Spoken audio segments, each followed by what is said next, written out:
Hello, this is Michael Alvarez. This is a part of Module 5 assignment Connecting to Community interview. I'm interviewing Gladys Pedroza for the larger project on the Women's March. In this case, it's the Women's March of 2017. Can you please state your name for the record? Hello, my name is Gladys Pedroza. I was a part of the first ever Women's March in Washington, D.C. The Women's March was held on January 21st as a counter protest to the inauguration of now President Trump. All right, thank you. This is just to preface the interview. This is a part of a larger oral history project with Arizona State University. It's an oral history project to connect to members of the community. This particular project is for participants of the Women's March. At the end of this interview, we will be submitting this into a repository for researchers. Do you consent to this? I consent. Thank you, thank you. And just for the record, the date of this interview is November 10th, Sunday, 2019. And if you don't mind me asking, how did you hear about the Women's March of 2017 before it occurred? So, I studied political science in my undergraduate career at USC, Long Name, University of Southern California, and I was very involved in politics, both local, state, and federal, but had a more interest in federal government. I applied for the Dornsife DC program, in which it took a group of 20 through 30 students to study in the capital of the United States for a semester. And once I applied, I found out that it was during President Trump's inauguration and that I would be uh, pretty much in the middle of history happening. So as I commenced to do more research, I noticed that many groups were forming counter protests on January 21st to, like I said, protest the inauguration of a president. So I decided to do more research on the Women's March, so that way, when the date came, I was prepared and knew what I was getting myself into. And if you don't mind me asking, were you nervous at all in terms of becoming a participant? So, like I said, it was held the day after the inauguration, and being a USC student, we were offered free tickets to go to the inauguration. Although I'm not a supporter of our current president myself, due to many of our differencing political views and stands, I decided to partake in his inauguration because um, it's history in the making. Who would want to deny that chance? So the day before the Women's March, I actually attended the inauguration. And to be completely honest, it was the scariest thing of my life. I lived 10 minutes away from the Capitol Hill. So I walked there, and you saw um, different types of people. We saw devil worshippers. We saw um, people who were anti-government protesting. They broke a Starbucks, a Bank of America, anything that had to relate to the US government or capitalism was destroyed. And as soon as you walked into the Capitol Hill, it was a little bit more calm, but on the outskirts of Capitol Hill, it was terrifying driving or having to go back home. We had to walk in groups because people were angry, and just because you were walking out of the inauguration, they immediately thought you were a supporter. So I had my doubts and my concerns going into the Women's March the next day because DC is a city of emotion. Emotions were high, people were upset, people just did not want to have this president in the White House. So there was obvious concerns going into the Women's March because of the violence we exhibited and we witnessed on the day before. Oh, wow. If you don't mind me asking, and you did briefly allude to it with your political background, what would you say your reasons were for becoming involved or becoming a participant in the Women's March? In full disclosure, I am a left leaning liberal. I believe in human rights over anything at all, and I feel like the Liberal Party is more in aligned with my beliefs and my values as a person. So I decided to attend the Women's March because, from what I've heard, it was supposed to bring to light a lot of issues I felt that were being largely ignored.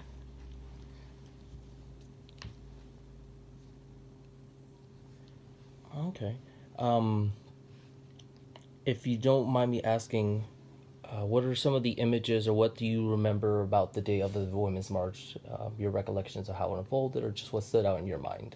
So I went in, like I said, first with nerves due to the violence I witnessed the day before, but also optimistic. I was optimistic because the message that was portrayed by the leaders of the Women's March was all inclusive, that people's voices were going to be heard, and that there might be a light of hope in a time where hope just didn't seem like it was there, or sorry, that hope was not part of our near future. So I remember seeing a sea of pink pussy hat dolls. That's what you can see for miles. And so I think my biggest image of that was just everyone wearing their pink pussy hat doll in unity. If you don't mind me asking, um, since you did mention about the Pussy Hat doll, how did you personally feel about that as an image of the Women's March that came to be associated with it? Although I understood as to why they chose the pink pussy hat dolls, I did not believe in the color pink due to that fact that, um, how do I say this? It was, it was advertised as an inclusive march, but once the march happened, it was just cisgender white females everywhere, and the people of color were in tiny little sectors, but we weren't included. Although we were supposed to be included, I swear, I think like one out of every 80 people, there would be a person of color. And I mean, the Pussy Hat dolls are a double entendre. Not everyone is pink. Let's just leave it there. Thank you for your response. If you don't mind asking, because I remember you talking about the inauguration and some of the scenes you saw, especially on the outskirts. Could you tell me what the security was like at the Women's March, or in terms of the law enforcement response at the Women's March?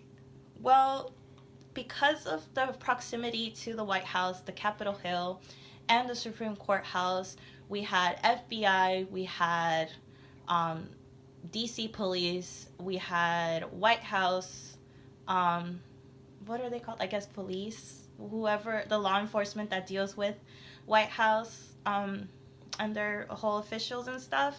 So security was much tighter because, yet, like I said previously, the violence the day before, although um, DC is no stranger to huge events because, of course, the president lives in the city. They did not expect the violence to erupt. One very big memory I have is a limo was set on fire and it exploded. So the city had to ramp up their security.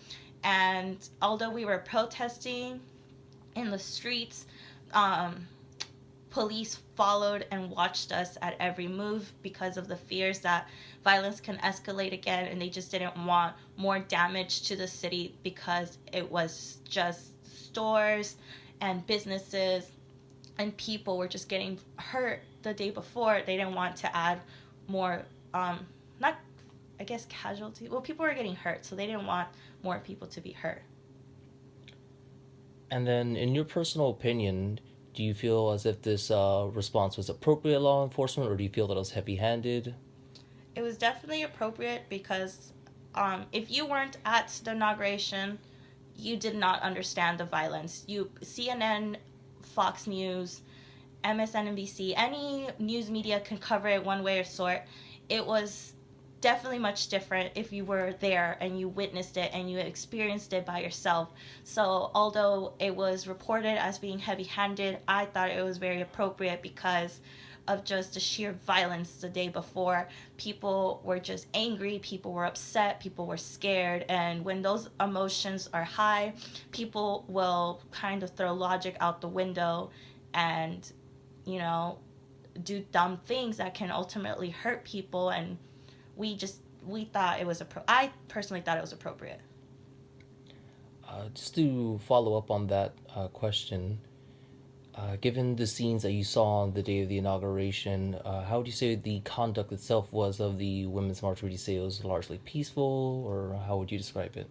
The Women's March was definitely peaceful compared to the day before, I'll tell you that. We didn't set anything on fire, and no limos were set on fire either. So, point for us. Um, but besides that, we might have not been violent, but it definitely was not an organized event that should have taken more time because emotions will only get you so far. But if you just march to march and protest to protest, but you don't have a clear message or clear agenda that you are trying to um, push onto people and get people to listen to, your momentum will stop and end at that very moment. And that's how I felt is what happened with the Women's March. Although, it was highly publicized, it was promoted as a certain way. Once it came to life and everything was set, the ball was set to roll, it just did not, I don't believe it followed through in its message. Okay, I would just, if you could elaborate more, I did want to know more about how you felt about then about the organization of the march itself then. Well, I am a woman of color myself. I'm going to preface that right now. I am a 23-year-old Latina. I am a Latina, not Latinx. Let's make that clear. I am Latina.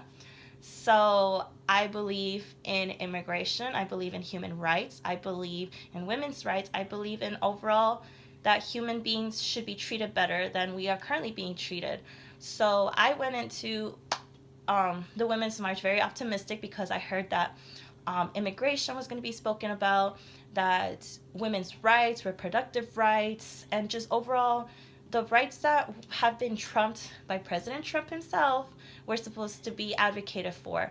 But as I continued marching, I realized that the issues were more towards the white females. And, that's just all of history. They only cared about themselves. It was advocated that many other rights were going to be advocated for, but they weren't. So um, there were sectors in one corner advocating for immigration, another corner there was reproductive, another was paid leave, another was maternity leave, another part was women's rights. So it was very scattered. It was I saw the Women's March as an umbrella term for multiple protests under one. And so you couldn't hear a message because everyone and everything was chanting different things. So it was just a big ball of disorganized mess. You briefly alluded to some of this organization, some of the different causes. If you could tell me what causes did you see, because I know you saw a number of causes. What causes did you see, and what causes did you felt like were getting the most attention or having the most push, if you will? Well, women's rights and reproductive rights, my body, my choice. Those were the two that were getting the most attention, and I understand why. Because you can't have a women's march without talking about women's rights, and you can't talk about women's rights without talking about reproductive health. So those were, that's where they did a good job. They were able to really push for Planned Parenthood, which is a great organization. They were able to push for um, equal pay because we don't get paid enough, and it's unfair for us to be paid less than men. Reproductive health is very important because if you do not have a vagina, then you don't have a say. If you don't mind me asking, with some of the causes that were mentioned and some of the slogans, did you feel as if they were getting enough time, so to speak? I remember there was a slogan, build bridges, not walls. Could you tell me more if you felt as if immigration was at the forefront, and if you could tell me more about that, or if you could be. Well, build bridges, not walls, was chanted by the immigration sector itself, but it definitely was not one of the main messages. It should have received more because President Trump's, well, then at that point, Republican candidate Trump, um, his entire campaign was anti-immigration. That's where he was able to gain a large following. That's where a lot of his votes came from, and that's where his current campaign and his administration stand with. They want to build a wall at the Mexican and American border, but it frankly did not receive enough attention at the Women's Rights March. I guess they forgot that some immigrants are women's too. I don't know. I can't say much about the all the women who created the Women's March, but they forgot women exist too, and in the migration communities. Some of your responses have been touching upon it already about representation at the march. Could you tell me more specifically the representation at the march and just your feelings in general about representation at the march across ethnic lines? As cross ethnic lines, it was definitely white female majority, and I guess they're partners because I guess some men came. I can't tell if they were partners or just related to the people, but it was very mainly sorely white. The few non-white and ethnic people that showed up, they were largely outnumbered. Um, like I said, I mean, I don't know how to say this in a different words. It's mainly touched on cisgender white female topics and their issues, and largely forgot about the other issues that affect minority women. As a woman of color yourself, what are your thoughts then on the march itself? That they need to put a woman of color on the board, um, because we do have some, we are a large part of the United States um, population. I mean, they already are stating that or women of color, or people of color, I should say, are going to be the majority soon because a lot of us are immigrating to this country, and so we're going to start outnumbering the white people. But um, yeah, they need to include more people of color. We are part of the statistics, we are part of this population, and we deserve to be recognized as so. Could you tell me then how, in your opinion, you already touched upon it, but how do you think the Women's March can be improved? How can it be more inclusive of different causes and different women and different identities? I think they should take more time um, planning out their next protest and march, and really sit with multiple groups. I mean, there are numerous nonprofit organizations across this country that have connections with low income communities, which is where typically people of color reside at, and they are able to speak on a lot of issues. So if they just, get people from these low income communities to come in and just sit and complain and, air their grievances about what's going on in this country, I think they would be able to really just go from an angry bunch of women to a real political organization. I mean, they have the momentum, they have traction, they're getting politicians' attention. They can do so much more if they just sat down and listened to people besides just themselves and what they read on Facebook. Because a lot of the things that they complained about were things that they spoke about on Facebook. But I mean, a lot of people outside of Facebook and in the real world have opinions too. So I think they should reach out to other organizations to get their opinions and their inputs as well. With these organizations and some of the nonprofits that you're touching upon, what can you tell me are some nonprofits or some organizations that you like to see be involved, or do you think are currently doing great work? I believe that Sherla, it's a nonprofit organization that is dedicated to immigrant rights, is a great organization they could start downtown Los Angeles. Sorry, they are a great organization that do a lot for people of color and immigrants, and a lot of their staff members and their board members are women, so they can touch upon and provide very good feedback to the Women's March organizers. Another one would be Capital Area Immigrant Rights Coalition. It's located in DC, so it's in the heart of DC, and they wouldn't be able to. They would have to travel too far in order to hear these people out. Again, this organization is also ran by and founded by women.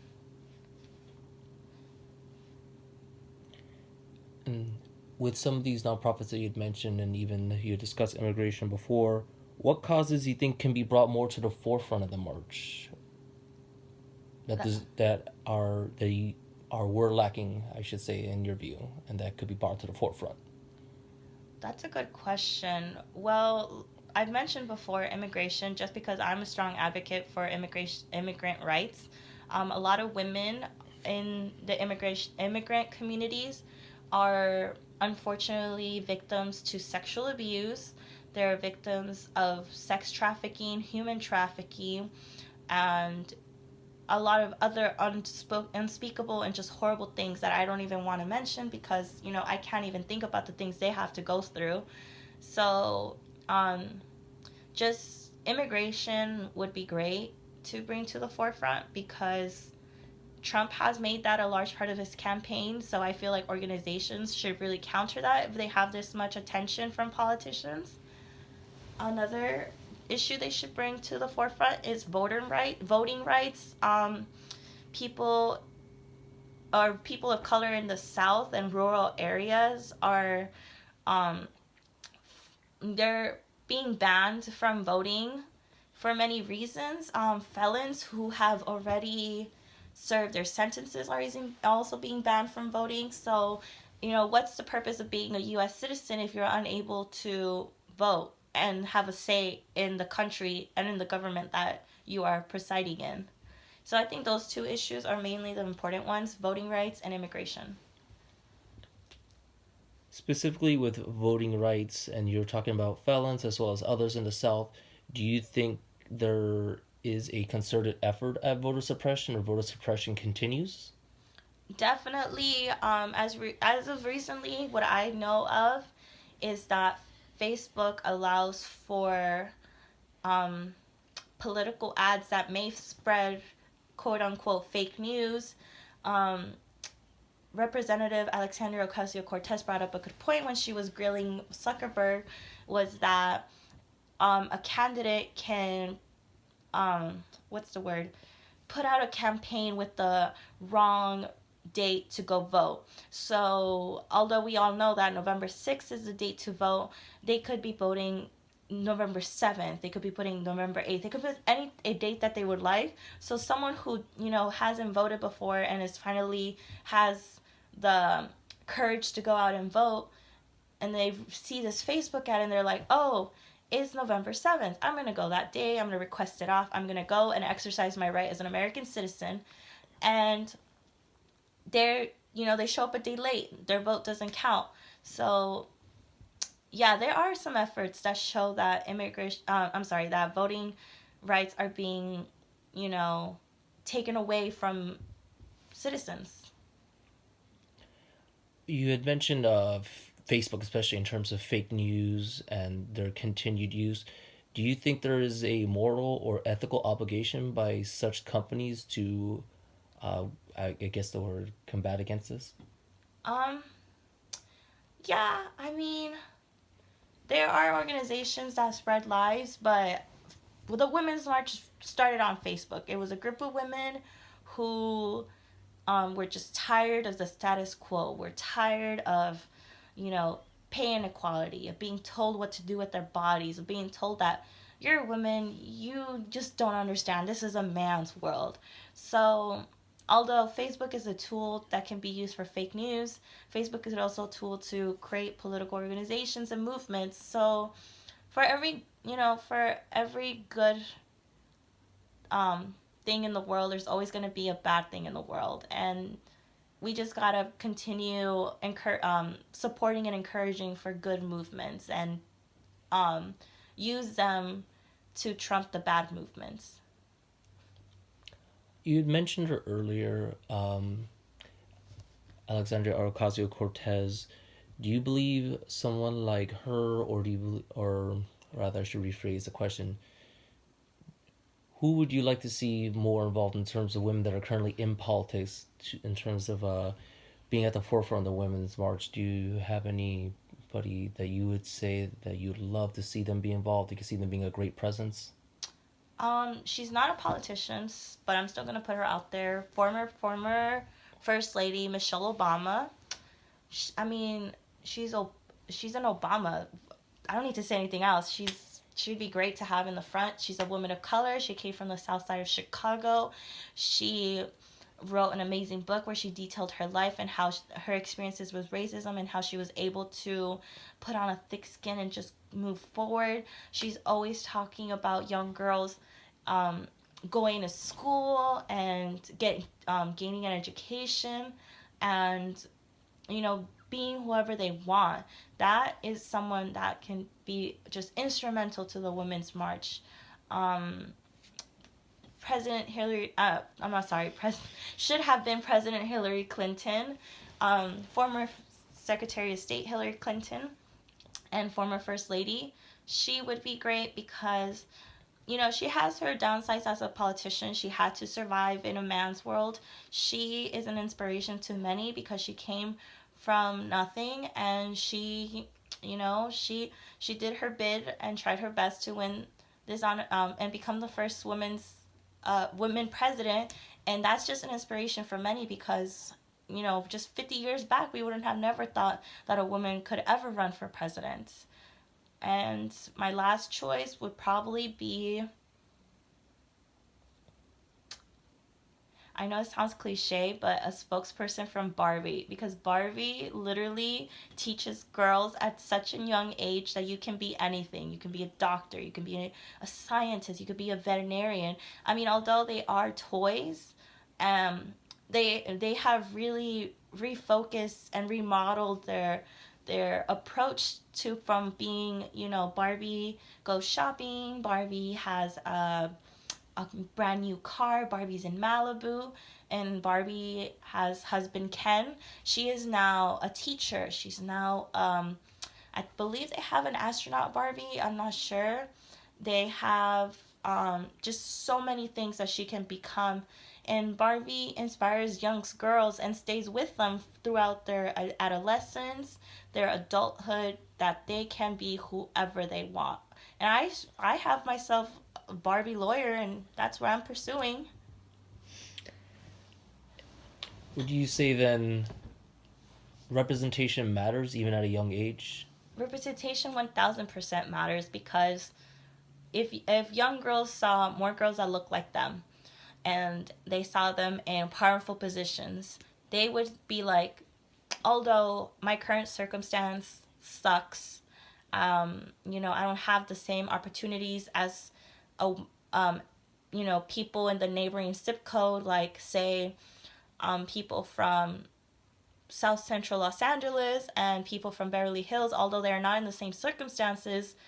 A lot of those people meet up at USC. I met a lot of people who lived down the street their entire lives and went to this prominent university, and also met a lot of people from 90210, Orange County, with money. They're third generation USC student, and we still made it to the same position, although we just took different journeys. So representation definitely matters.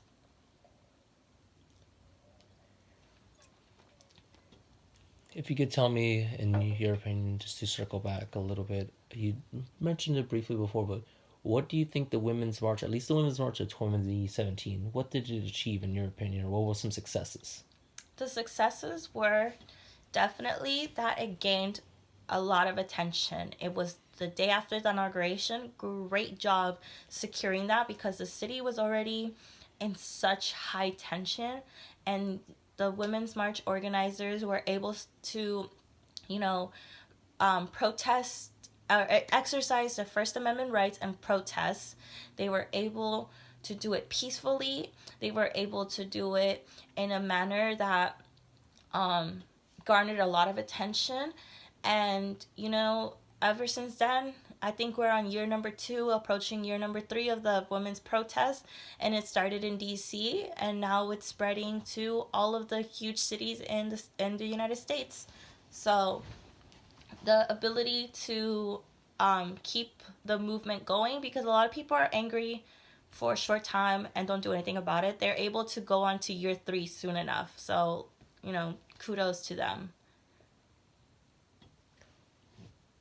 With the Women's March and you yourself being having seen the inauguration as well as the Women's March as well as demonstrations recently, what could you tell me in terms of as a demonstration the successes of the Women's March as compared to other demonstrations you've seen? Um, that's hard to answer just because I personally don't believe in protesting a lot. I feel like we can use our energies in different ways. But from what I've seen, compared to the March for Our Lives protests, um, the Women's March themselves continue to keep their momentum, um, and they keep people angry because without these people feeling the way they do, action isn't being taken. And at least the Women's March advocates for people to be involved in their own political movement. Although the March for Our Lives is to change laws, the women's movement encourages for women to get involved, get into politics, get into local government, because it all starts there. We gotta just put our people where we in positions of power, and that's what the Women's March does, in compared to other marches that have came from other events in the United States.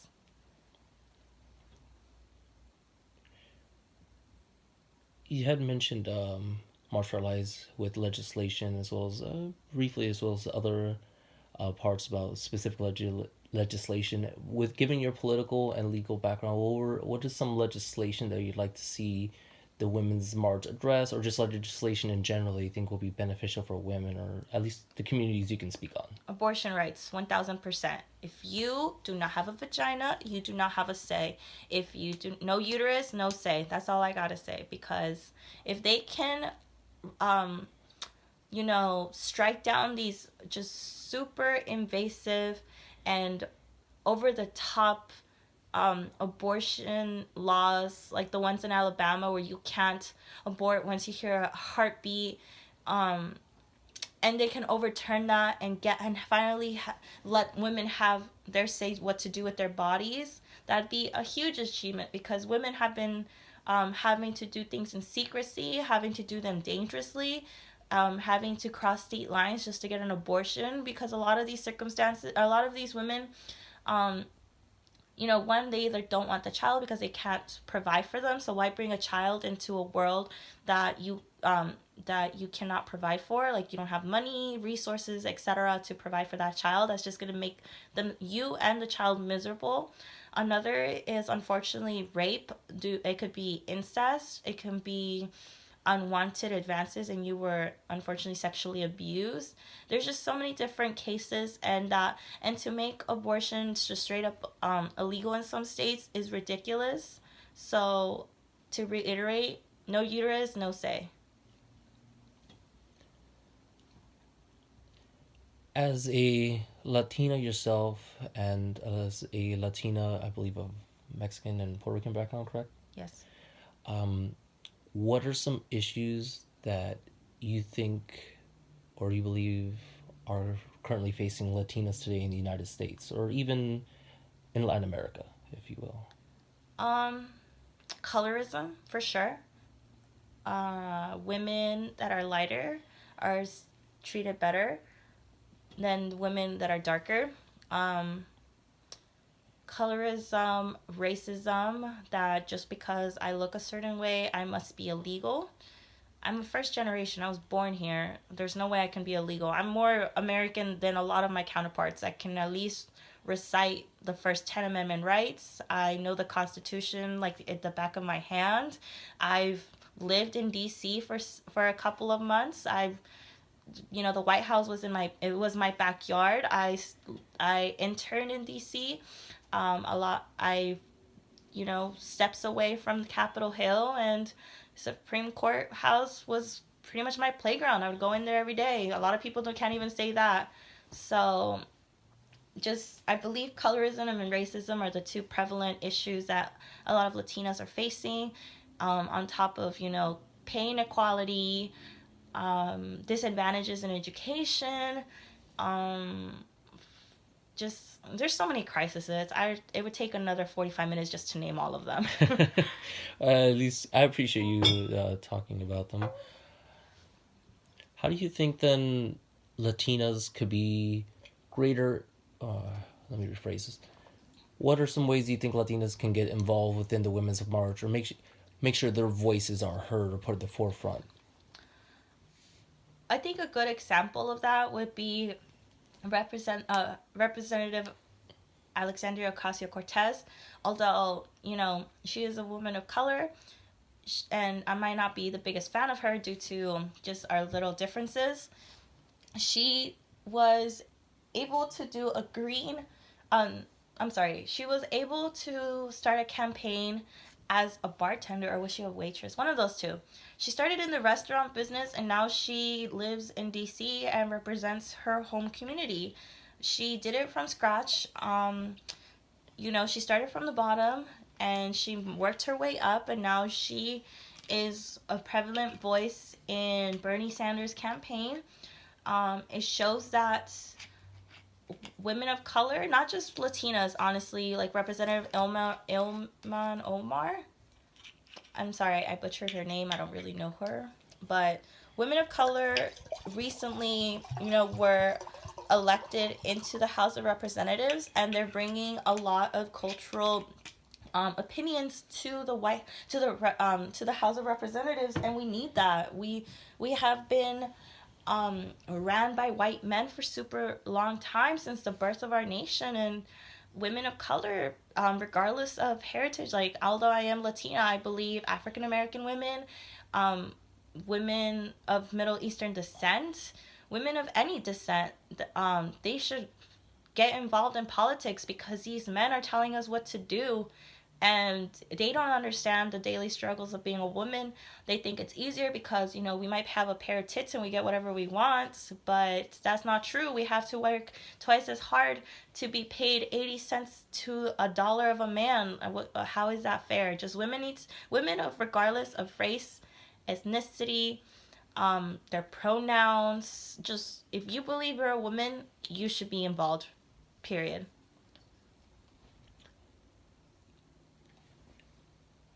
What are some ways you think that, I believe, in terms of, I guess, being an ally or supportive, what do you think some ways that men can assist in these causes whilst still having women have their voice and not taking over, or things that men do typically tend to do, try to dominate or make things their own? First things first, don't mansplain. Mansplaining, if those who don't know, is when a woman says something and they use their own words and try to make it seem like they're explaining it to you, even though you just told them the exact same thing. They just used different words and said it right back to you. Um, Another would be just voting. Just because an issue doesn't pertain to you doesn't mean you don't need to vote. Just because an issue touches on pay inequality, touches on abortion, or just touches on anything that doesn't pertain to you, who cares? Read up on it. Become involved. Don't be stuck in your own little ignorant world. Vote, vote, vote, vote.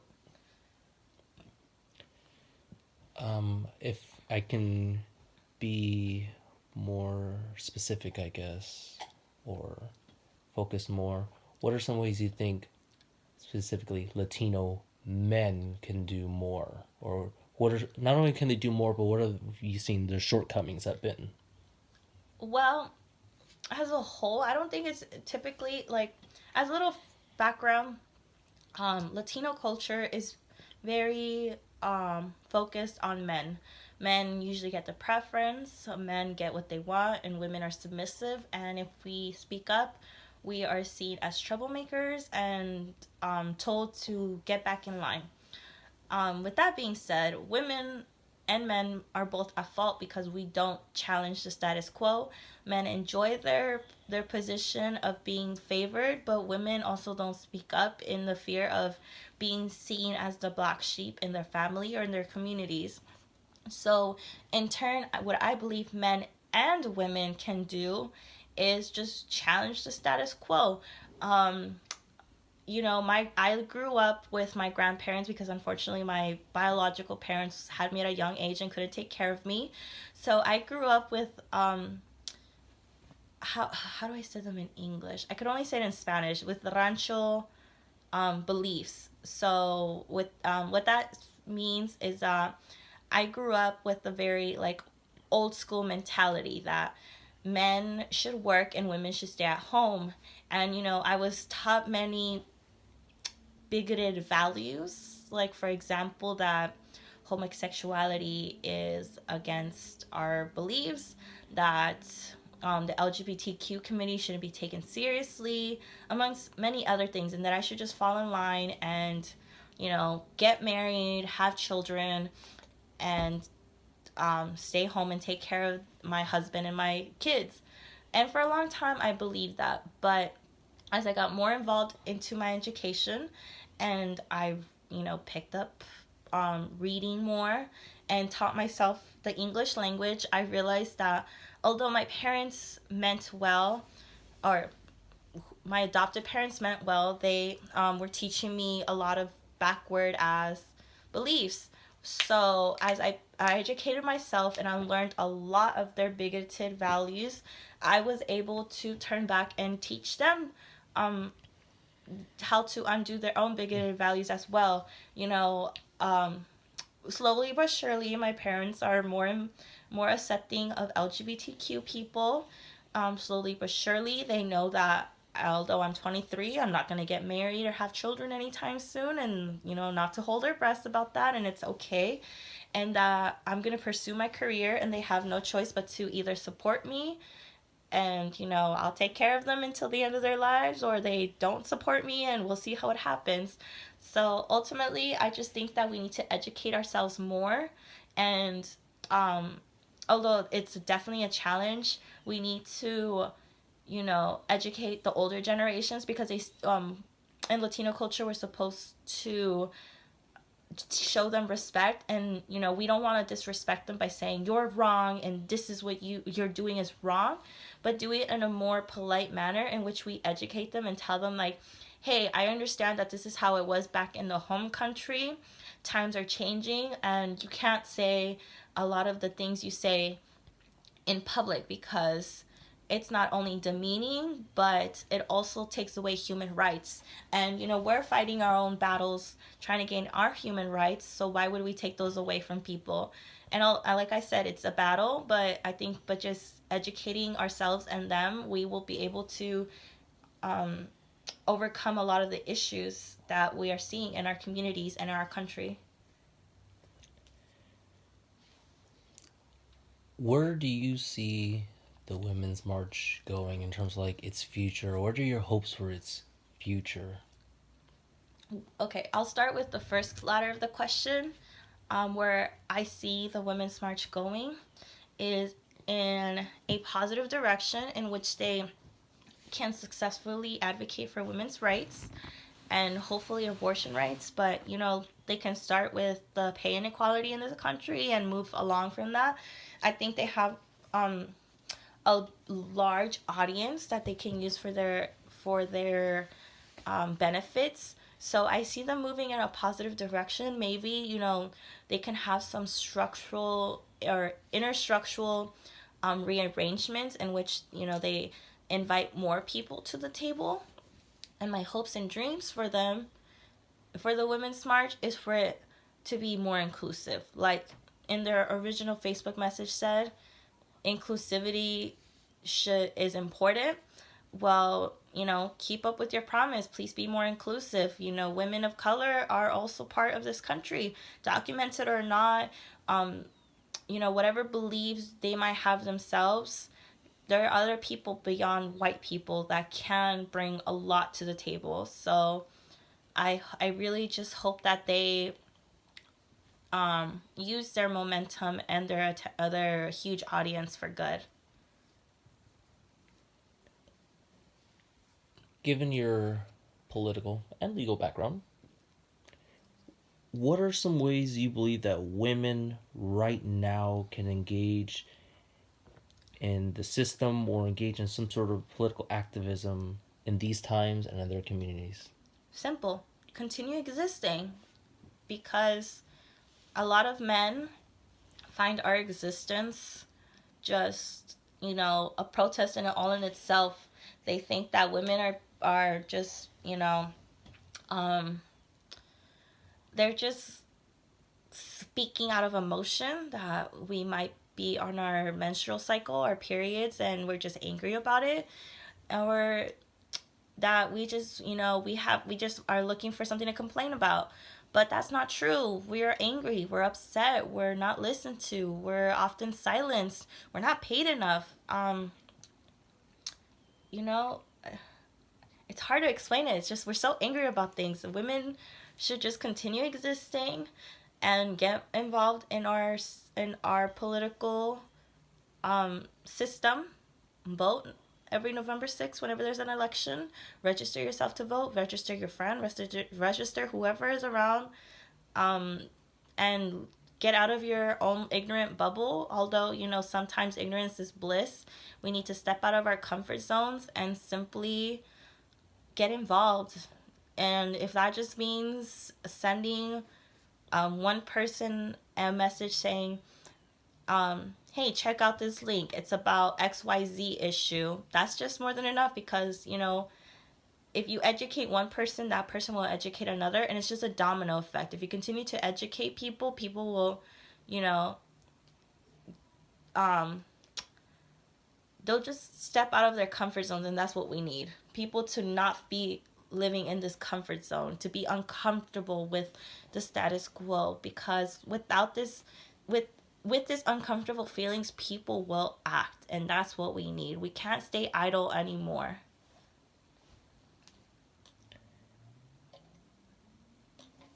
Would you, with some of your hopes and changes that you mentioned earlier with the Women's March, could you see yourself participating again in the Women's March if you see these changes?